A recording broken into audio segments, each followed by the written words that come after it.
Assalamualaikum warahmatullahi wabarakatuh.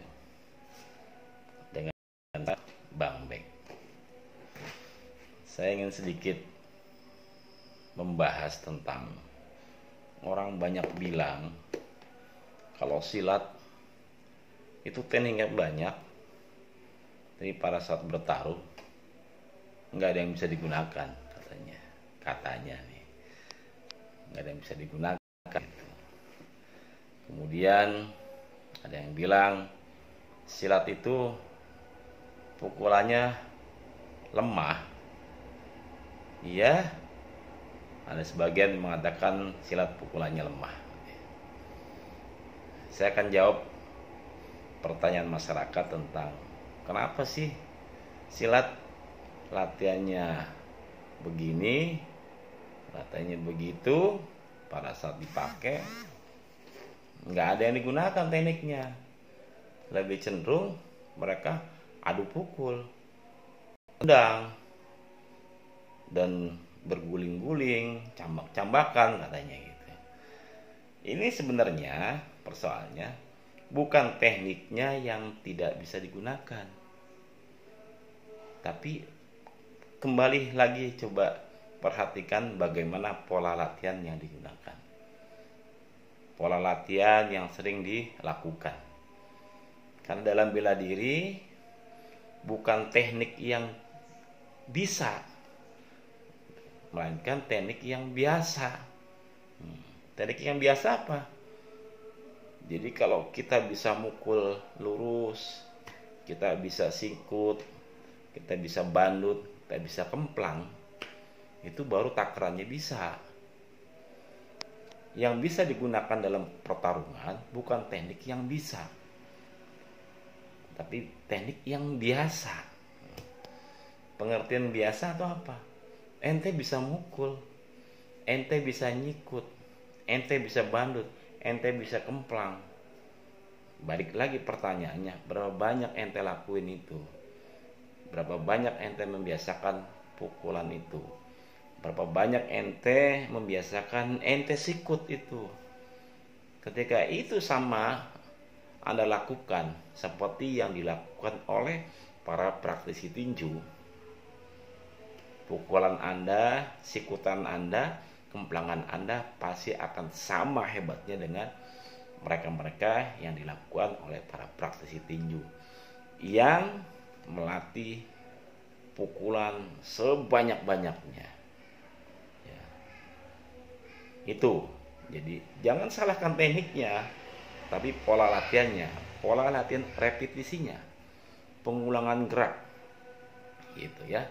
Kalau misalkan bisa, teknik yang bisa itu teknik yang baru tersimpan di memori otak. Kalau di bela diri tidak cukup berhenti di situ, tapi terus diulang, dilatih sebanyak-banyaknya untuk direkam di memori otot yang kita sering bilang refleks. Itu karena sering diulang. Nah, kemudian kalau silat katanya pukulannya lembah, pukulannya nggak keras, jangan marah. Emang silat pukulannya nggak keras karena bela diri adu pukul dulu lahirnya ya. Silat lahir sebagai bela diri survival, bela diri bertarung, bagaimana bertarung dan cepat-cepatnya melumpuhkan lawan, menumbangkan lawan. Ente bayangkan dulu kalau zaman dulu silat bertarungnya dengan cara adu pukul. Yang dihadapi orang Belanda yang tinggi gede. Lah bocah kita orang Indonesia kecil kurus. Suruh bertarung adu pukul. Belum kelar 2-3 pukul-pukulan, temennya udah datang bawa bedil. Ente ditembak mati di situ. Tapi dulu diciptakan bela diri bagaimana bertahan hidup dari serangan. Siapa yang lebih dulu membunuhnya, menumbangkan lawan, itulah yang menang. Sehingga alat eksekusi silat bukan pada pukulan dulu, melainkan pada senjata tajam, mau yang kecil mau yang besar, sebagai alat eksekusi akhir. Indikasinya apa? Lihat gerakan silat, bisa dihitung gerakan pushnya, lebih banyak gerakan slash, menyilang. Memang kalau silat, orang ngeliat gerakan silat, wah gimana tuh bang gerakan silat begitu, mana bisa orang rubuh lah, cuma di slash, dicolek-colek kanan kiri, besar dibesat gitu. Nah, terus saya bilang, coba ente perhatikan silat, gerakannya cepat, besat kanan besat kiri, besat kanan besat kiri, ya. Itu kalau tangan kosong, ente bilang nggak efektif. Ente bayangin kalau di ujungnya ada senjata kecil, entah itu pisau, entah itu karter. Kira-kira ente yang punya pukulan keras bisa efektif gak berhadapan dengan orang yang gerakannya cepat, lincah, ujungnya megang senjata kecil? Habis ente dipukul disabet-sabet itu. Gitu. Itulah dulu lahirnya seperti itu. Silat sebagai bela diri survival. Ini sebagai pengingat bahwa jangan memandang silat dalam perspektif adu pukul. Silat itu bukan bela diri, adu pukul. Jadi disitulah kita diajarkan untuk saling menghargai, bahwa bela diri memiliki kelebihan masing-masing. Tidak dipaksakan dinilai dalam sudut pandang tinju, muay thai atau apa. Mereka punya ciri khas, punya filosofis dasar. Dulu sejarahnya, historinya, bela itu didirikan. Nah, kalau sekarang ini selain senjata dipertahankan, silat juga harus berani membuka diri. Jadikan pukulan ini sebagai senjata pengganti daripada pisau. Karena sekarang ini kita nggak seleluasa dahulu kita bawa pisau, bawa golok kemana-mana. Sekarang ada keterbatasan, sehingga kita harus mengubah nih tangan ini jadi harus senjata yang orang sekali pukul bisa jatuh gitu. Bagaimana belajarnya? Belajar sama yang udah duluan belajar gitu. Belajar dari pola tinju, orang-orang karate, belajar pukulan. Nggak usah malu sebagai pesilat gitu. Nggak usah malu kita sebagai silat.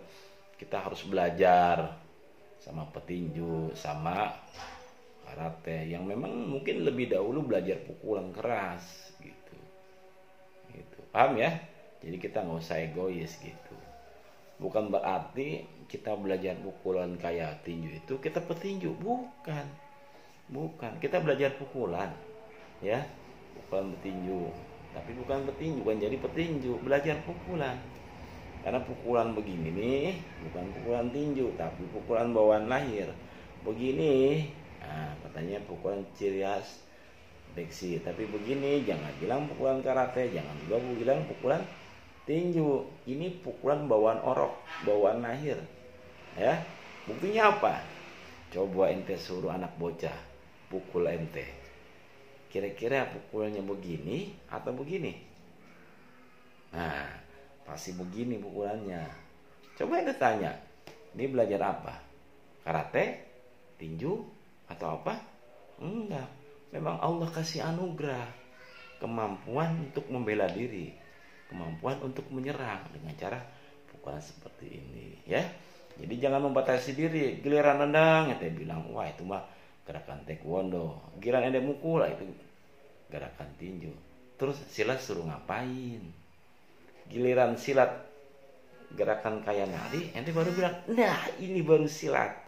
Kan silat dangkalan. Nah, lu coba, lu secara nggak langsung masyarakat memberikan stigma bahwa kalau silat melakukan yang begitu-begitu, pukulan silat.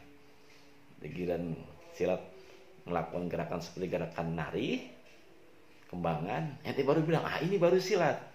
Nah, ente kunci tuh silat dari penilaian ente yang ente buat semua gitu. Jadi jangan harus adil. Jadi pukulan ini juga bisa dipelajarin silat, tendangan juga bisa dipelajarin silat. ya, karena itu adalah alat eksekusi. Jangan bilang bela diri hebat kalau pukulannya nggak kuat. Jangan bilang bela diri hebat kalau tendangannya nggak kuat. Gitu. Beda kalau ente jago kuncian, orang pukul ente kunci, wassalam. Gitu.